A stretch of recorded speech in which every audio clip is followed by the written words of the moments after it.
अस्सलाम वालेकुम नाज़रीन, मैं हूँ आपकी होस्ट मदीहा मसूद। सयाहत हो या सकाफत या फिर बात हो तफरी की, प्रोग्राम मेरी दुनिया हमेशा अपने नाज़रीन के ज़ौक़ का ख्याल रखता है। साथ ही वतन अजीज़ के मसाइल भी हम आप तक पहुँचाते हैं। आपके इलाकों की अहम खबरें, सौगातें भी प्रोग्राम का हिस्सा बनती हैं। तो आइए एक नज़र डालते हैं मेरी दुनिया की आज की अहम खबरों पर।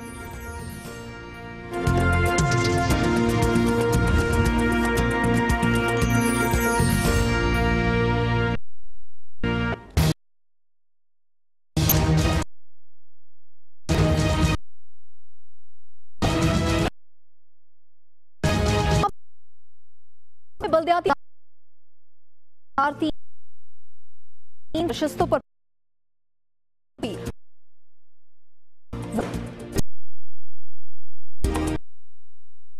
कंट्रोल लाइन इलाकों एजाज के जवान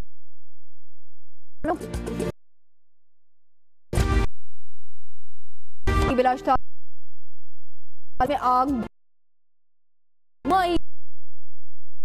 कोई बंदो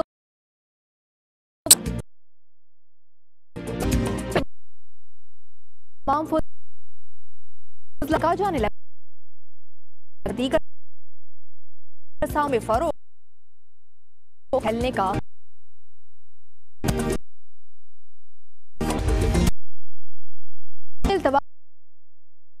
गैर दरबदर की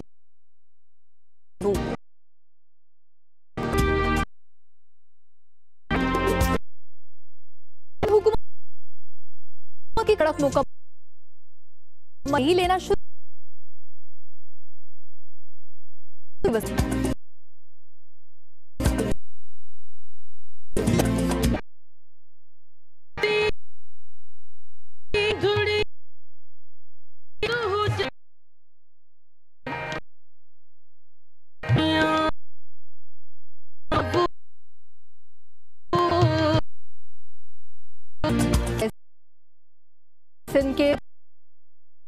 के उसका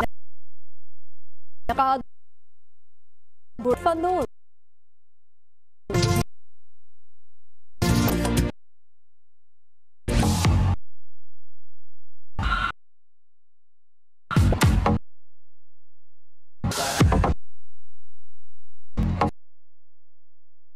गुजारान के पास नहीं मगर क्लाइंबिंग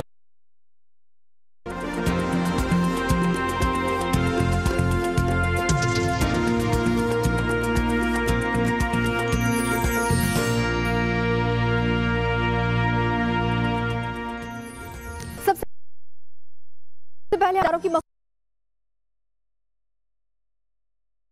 मखसूस नशस्त उम्मीदवारों ने बोलिंग और इस बारी है भी किए गए।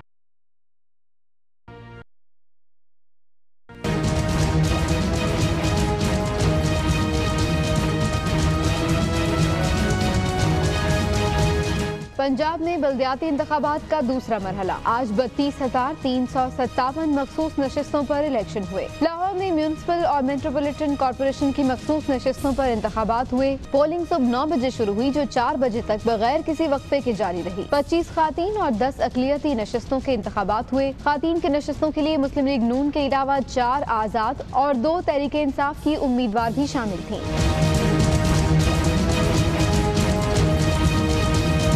गुजरांवाला में बल्दियाती इंतखाबात के दूसरे मरहले में 50 मखसूस नशिस्तों पर इलेक्शन हुआ जिसमें 113 उम्मीदवार मैदान में नजर आए। पोलिंग आधा घंटा ताखीर से शुरू हुई। इलेक्शन के लिए 2 पोलिंग स्टेशन और 7 पोलिंग बूथ बनाए गए थे। उम्मीदवारों ने बढ़ चढ़ कर हिस्सा लिया। मुल्तान में डिस्ट्रिक्ट काउंसिल और म्यूनिसिपल कॉर्पोरेशन की 48 मखसूस नशिस्तों पर पोलिंग हुई। जिला काउंसिल की 25 नशिस्तों पर 50 और म्यूनिसिपल कॉर्पोरेशन की 23 नशिस्तों पर 66 उम्मीदवार मैदान में थे। इलेक्शन के दौरान ज़ाब्ता अखलाक की धज्जियां भी उड़ाई गईं। सिक्योरिटी के फुल प्रूफ इंतजाम भी किए गए।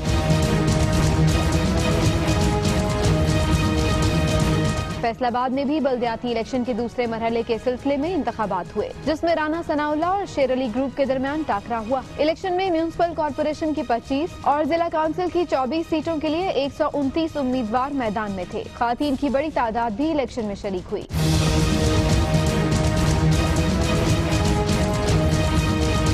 रहीम यार खान, सरगोधा, बहावलपुर, टोबा टेक सिंह, शेखुपुरा, डेरा गाजी खान, बहावल नगर और सादिकाबाद में भी बल्दियाती इलेक्शन के दूसरे मरहले के सिलसिले में इंतखाबात हुए। लाइन ऑफ कंट्रोल पर शहीद होने वाले फौजी जवानों को आबाई इलाकों में सुपुर्द खाक कर दिया गया। शहदा को जबरदस्त खराज अकीदत भी पेश किया गया। वतन के बहादुर जवानों को सलाम, जिन्होंने मुल्क की खातिर अपनी जानों का नजराना पेश किया। शहीद हवलदार जफर हुसैन की नमाज जनाजा गुज़श्ता रात उनके आबाई गांव भमरूट सैयदा मरी में अदा की गई। शहीद हवलदार को पूरे फौजी एजाज के साथ सुपुर्द खाक किया गया। अल्लाहु अकबर। लकी मरवत के लांस नाइक मोहम्मद हलीम ने भी जामे शहादत नोश किया और कौम का सर फख्र से बुलंद किया। शहीद की नमाज जनाजा में लोगों की बड़ी तादाद ने शिरकत की। अस्सलामु अलैकुम व रहमतुल्लाह। अस्सलामु अलैकुम व रहमतुल्लाह। LOC पर जामे शहादत नोश करने वालों में समानी आजाद कश्मीर का सपूत सिपाही मोहम्मद तनवीर भी था, जिसकी नमाज जनाजा में भी लोगों की बड़ी तादाद शरीक हुई। तलागंग के इलाके ढरनाल के सिपाही मोहम्मद इलियास ने भी शहादत का रुतबा हासिल किया। शहीद सिपाही को मुकम्मल फौजी एजाज के साथ सुपुर्द खाक किया गया। भारतीय जारहियत का निशाना बनने वाले सिपाही परवेज की नमाज जनाजा जिला नीलम के गांव समारी में अदा की गई। वेली आजाद कश्मीर से ताल्लुक रखने वाले शहीद फौजी जवान शौकत की नमाज जनाजा गांव सलाड़ा में अदा की गई। अभी आपको अपडेट करते हैं LOC पर भारतीय बिला इश्तियाल फायरिंग से वादी नीलम के जंगलात में आग भड़क उठी है। आग से हर तरफ धुआं ही धुआं देखा जा रहा है। मुख्तलिफ बीमारियां फैलने लगी हैं। एक माह में 15 शहरी जख्मी हुए हैं, जबकि दर्जनों खानदान हिजरत भी करके जा चुके हैं। कंट्रोल लाइन पर फायरिंग के खिलाफ शहरी सिरापाए एहतजाज बने हुए हैं। इसी सूरत हाल पर मजीद बात करते हैं सदीक अब्बासी से। सदीक, बताएगा आग को बुझाने के लिए क्या इकदाम हो रहे हैं इलाके में? हाँ जी, जैसा कि बताया गया है कि भारतीय फौज की जानब से जो फायरिंग की गई है, तो उसमें मार्टर और आर्टिलरी के अलावा उन्होंने स्मोक बम भी फायर किए हैं, जिनकी वजह से जंगलात में आग भड़क उठी है।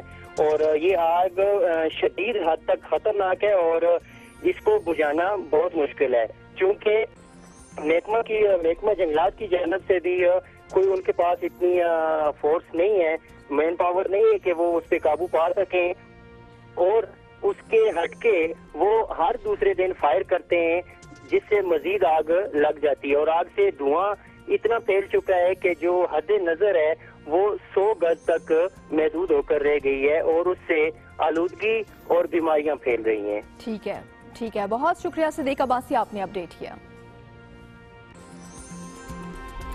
कराची ठट्टा की बात करते हैं, जहां नई सड़क की तामीर मुकम्मल नहीं हुई और हुकूमत सिंध ने टोल टैक्स की वसूली को शुरू कर दिया है।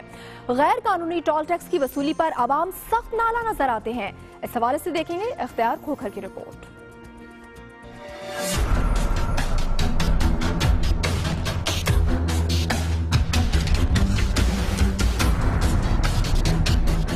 कराची ठट्टा सिंगल रोड को 2 रोया सड़क में तब्दील करने का तामीराती काम अभी जारी है, लेकिन हुकूमत सिंध के महकमा वर्क्स एंड सर्विसेज ने ठट्टा के करीब नई चौकी कायम करके आवाम से टोल टैक्स पहले ही वसूल करना शुरू कर दिया है। अच्छी सड़क भी ले रहे हैं, लेकिन लोकल गाड़ी का नहीं ले रहे हैं, बाहर की गाड़ी का ले रहे हैं। टैक्स की वसूली के लिए कई माह से बंद कराची की एक सड़क का टोल 60 किलोमीटर दूर ठट्टा से वसूल करने का अनोखा गैर कानूनी जवाब भी बनाया गया है। अभी ये जो चला रहे हैं ना, तो सिंध गवर्नमेंट चला रही है, ठीक है ना। वो जो लिंक रोड है ना, वो बंद है। अभी ये गाड़ी बड़ी जो गुजर रही है, यहाँ से गुजर रही है, हम उसी वजह से ले रहे हैं। इलाका मकीन इस नए टैक्स की वसूली से सख्त परेशान हैं। गैर कानूनी टूल प्लाजा इधर लगाया हुआ है सिंध गवर्नमेंट ने, वो भी एक किसी और रोड का। जीना हमारा अजाब कर दिया। सुबह आते हैं तो टैक्स देते हैं, शाम को जाते हैं। We are local. Karachi Hyderabad motorway की तामीर से कराची बरास्ता ठट्टा हैदराबाद मुतबादिल रूट पर गाड़ियों की आमद रफ्त बढ़ गई है। यही गाड़ियां ठट्टा टोल प्लाजा का बड़ा शिकार हैं। ये भी बैड गवर्नेंस की एक अनोखी मिसाल है कि सड़क की तामीर मुकम्मल नहीं हुई और हुकूमत सिंध ने उस पर टोल टैक्स लेना शुरू कर दिया है। कैमरामैन नौसिर जॉन के साथ इख्तियार खोखर, दुनिया न्यूज़, ठट्ठा। कोयटा में तरक्याती मंसूबों के लिए मुंतखब नुमाइंदे मंसूबे अधूरे छोड़कर अवाम के सब्र को आजमा रहे हैं। पश्तून बाग में ट्यूबवेल की ड्रिलिंग तो हो गई, मगर लोग आज भी पानी के लिए सरगर्दा हैं। फरीदुल्लाह खान की रिपोर्ट। कोयटा के मुख्तलिफ इलाकों में ऐसे बहुत से ट्यूबवेल्स हैं जो ड्रिलिंग के बाद आज तक फाल होने के मुंतजिर हैं। पश्तून बाग दोयम के इलाके में ये वो ट्यूबवेल है जिसकी ड्रिलिंग साबिक सूबाई वजीर सेहत ऐनुल्लाह शम्स ने 6 साल कबल करवाई, जबकि दूसरा ट्यूबवेल मौजूदा सूबाई वजीर वासा नवाब अयाज जोगजी ने 5 माह कबल ड्रिल करवाया, लेकिन दोनों ताहाल फाल नहीं हो सके। ये तरक्याती मनसूबा आवाम के लिए सरदर्द है। तैयार पड़ी हुई है मगर स्टार्ट नहीं कर रहे। उन्होंने कब्जा किया है, सरकारी ट्यूबवेल है, 700-600 घर जो है इसी पानी के इंतजार में। हम लोगों ने अपने घर का जमीन दी है, बहुत तकलीफ से ये बर्मा बनाया है।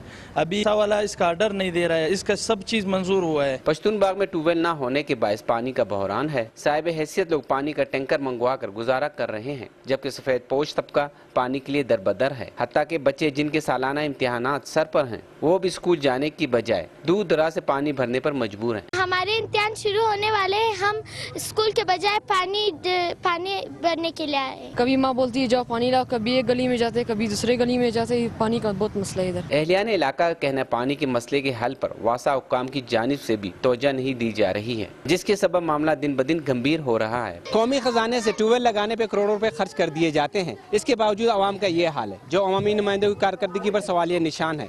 प्रोग्राम मेरी दुनिया के लिए कैमरामैन मोहम्मद आमिर के साथ फरीदुल्लाह खान, दुनिया न्यूज़, कोयटा।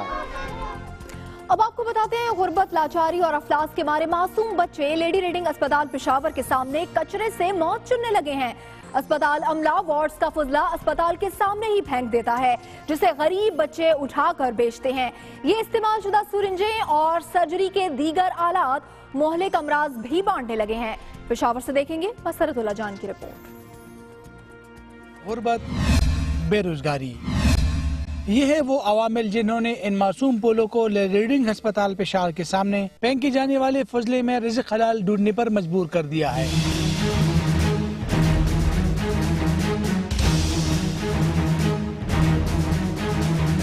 इसे सरकारी अमले की गफलत कहें या लापरवाही, इस्तेमाल शुदा सिरिंजे, ड्रिप्स, अद्वियात और दीगर मवाद अस्पताल के सामने ही फेंक दिया जाता है। मासूम बच्चे अस्पताल के इस कचरे से इस्तेमाल शुदा सिरिंजे और दीगर सामान उठाते हैं। रोजाना 200 किलोग्राम सामान जमा करके बेचने से 600 रुपए तो मिल जाते हैं, लेकिन साथ ही मोहलिक बीमारियां भी गली पड़ जाती है।